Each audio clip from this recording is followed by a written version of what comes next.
बंगाल के सभी मदरसाओं के लिए जरूरी सूचना। अब से सभी मदरसों में भारत का राष्ट्रीय गीत वंदे मातरम गाना अनिवार्य होगा और इस आदेश का पालन नहीं किया जाता है तो फिर सख्त कार्रवाई होगी।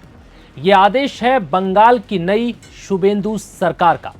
दरअसल बंगाल में बीजेपी सरकार बनते ही ताबड़तोड़ फैसले लिए जा रहे हैं। इस कड़ी में अब बंगाल के मुख्यमंत्री शुभेंदु अधिकारी ने बड़ा फैसला लेते हुए आदेश दिया कि अब से बंगाल के सभी मदरसों में वंदे मातरम गाया जाएगा। सरकार की तरफ से जारी आदेश के मुताबिक अब बंगाल के सभी मदरसों में क्लास शुरू होने से पहले प्रार्थना के दौरान वंदे मातरम गाना अनिवार्य होगा, जिसको लेकर अल्पसंख्यक कार्यालय और मदरसा शिक्षा विभाग ने आदेश जारी किया है। इससे पहले सभी स्कूलों में भी वंदे मातरम अनिवार्य करने का आदेश दिया गया था। मदरसा एजुकेशन के डायरेक्टर ने जो आदेश जारी किया है उसके मुताबिक पिछले सभी आदेशों और तरीकों को बदलते हुए पश्चिम बंगाल राज्य में माइनॉरिटी अफेयर्स और मदरसा एजुकेशन डिपार्टमेंट के तहत आने वाले सभी मदरसों और सरकारी मॉडल मदरसे, सहायता प्राप्त मदरसे, मंजूर MSKS और मंजूर SSKS और मान्यता प्राप्त गैर सहायता प्राप्त मदरसों में क्लास शुरू होने से पहले प्रार्थना सभा के दौरान राष्ट्रीय गीत वंदे मातरम गाना तत्काल प्रभाव से अनिवार्य कर दिया गया। अब इन नए आदेश को हर मदरसे को मानना होगा। अगर कोई ऐसा नहीं करता है तो उसके खिलाफ सख्त कार्रवाई की जाएगी।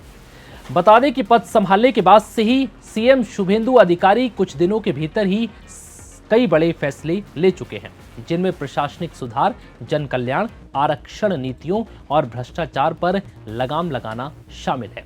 इन फैसलों से राज्य की प्रशासनिक व्यवस्था में एक बड़ा नीतिगत बदलाव साफ तौर पर देखा जा रहा है।